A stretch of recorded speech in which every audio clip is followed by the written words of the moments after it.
ഏറ്റവും കൂടുതൽ ആളുകൾ ഉപയോഗിക്കുന്ന മെസ്സേജിംഗ് ആപ്പാണ് മെറ്റയുടെ കീഴിലുള്ള വാട്സാപ്പ്. ഫീച്ചറുകൾ കൊണ്ട് ഉപഭോക്താക്കളെ അതിശയിപ്പിക്കാനും സംതൃപ്തി നൽകാനും വാട്സപ്പിന് കഴിഞ്ഞിട്ടുണ്ട്. നിരവധി മാറ്റങ്ങൾ ഇതിനോടകം വാട്സാപ്പിൽ മെറ്റ എത്തിച്ചു കഴിഞ്ഞിട്ടുണ്ട്. കഴിഞ്ഞ വർഷം ഇത്തരത്തിൽ നിരവധി ഫീച്ചറുകളാണ് വാട്സാപ്പിൽ നടപ്പിലാക്കി കഴിഞ്ഞിരിക്കുന്നത്.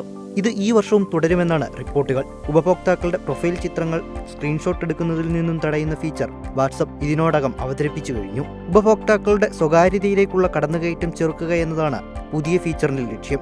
ഫീച്ചർ നിലവിൽ വരുന്നതോടെ കോൺടാക്ട് ലിസ്റ്റിലെ ആരുടെയും പ്രൊഫൈൽ ചിത്രങ്ങൾ സ്ക്രീൻഷോട്ട് എടുക്കാൻ സാധിക്കില്ല.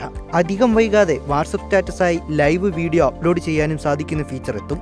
നിലവിൽ ടെക്സ്റ്റ്, ഇമേജ്, വീഡിയോ എന്നിവയാണ് വാട്സാപ്പിൽ സ്റ്റാറ്റസായി അപ്ലോഡ് ചെയ്യാൻ സാധിക്കുന്നത്.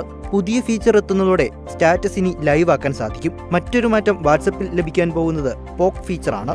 നമ്മൾ ഓൺലൈനിലുണ്ട് എന്ന് മറ്റുള്ളവരെ നോട്ടിഫിക്കേഷൻ അയച്ചറിയിക്കുന്ന ഫീച്ചറാണ് പോക്ക്. കൂടാതെ ലൊക്കേഷൻ അനുസരിച്ച് സമീപത്തുള്ള വാട്സാപ്പ് ഉപയോക്താക്കളെ കണ്ടെത്താൻ സാധിക്കുന്ന മാറ്റവും വാട്സപ്പിലെത്തും. നിലവിൽ ഈ ഫീച്ചർ ടെലിഗ്രാമിലുണ്ട്. ഇതിന് സമാനമായാണ് വാട്സപ്പിലും ലഭിക്കുന്ന ഫീച്ചർ.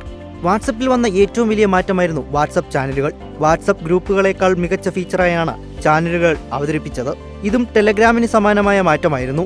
എന്നാൽ ഈ വർഷം വാട്സപ്പ് ചാനലുകൾക്ക് യൂട്യൂബിൽ എന്ന പോലെ മോണിറ്റൈസേഷൻ കൊണ്ടുവരാനും പദ്ധതിയിടുന്നുണ്ട്. മോണിറ്റൈസേഷൻ വരുന്നതോടുകൂടി ഉപഭോക്താക്കൾക്ക് വാട്സപ്പിൽ നിന്ന് തന്നെ വരുമാനവും നേടാൻ സാധിക്കും. മോണിറ്റൈസേഷൻ എത്തുന്നതോടെ വാട്സപ്പ് ചാനലുകൾ ഇപ്പോൾ ഉള്ളതിനേക്കാൾ കൂടുതൽ സജീവമാകുമെന്നാണ് കരുതുന്നത്. മറ്റൊരു മാറ്റം വരുന്നത് വാട്സപ്പ് ഗ്രൂപ്പുകളിലായിരിക്കും. ഗ്രൂപ്പ് മെമ്പർമാരെ സസ്പെൻഡ് ചെയ്യാൻ അഡ്മിന് അധികാരം നൽകുന്നതായിരിക്കും ഈ ഫീച്ചർ. ഒരു നിശ്ചിത സമയത്തേക്ക് മാത്രമായിരിക്കും ഗ്രൂപ്പ് അംഗങ്ങളെ സസ്പെൻഡ് ചെയ്യാൻ സാധിക്കുക. എന്നാൽ ഈ സമയത്ത് ഗ്രൂപ്പിൽ നടക്കുന്ന ചാറ്റുകളെല്ലാം സസ്പെൻഡ് ചെയ്യപ്പെട്ട ഉപഭോക്താവിന് കാണാൻ സാധിക്കും. ഗ്രൂപ്പിന് വിരുദ്ധമായി പ്രവർത്തിക്കുന്ന അംഗങ്ങളെ ഒഴിവാക്കാറായിരുന്നു ഇപ്പോൾ ചെയ്തു വരുന്നതെങ്കിൽ ഒരു മുന്നറിയിപ്പ് എന്ന പോലെ സസ്പെൻഡ് ചെയ്യാൻ ഈ ഫീച്ചർ വഴി സാധിക്കും. വാട്സപ്പ് DPയിൽ വീഡിയോ അപ്ലോഡ് ചെയ്യാൻ സാധിക്കുന്ന തരത്തിൽ മറ്റൊരു മാറ്റവും ഈ വർഷം വാട്സപ്പിൽ എത്തിയേക്കുമെന്നാണ് റിപ്പോർട്ട്. 6 സെക്കൻഡ് വരെ ദൈർഘ്യമുള്ള വീഡിയോകൾ DP ആയി മാറ്റാനും സാധിക്കും.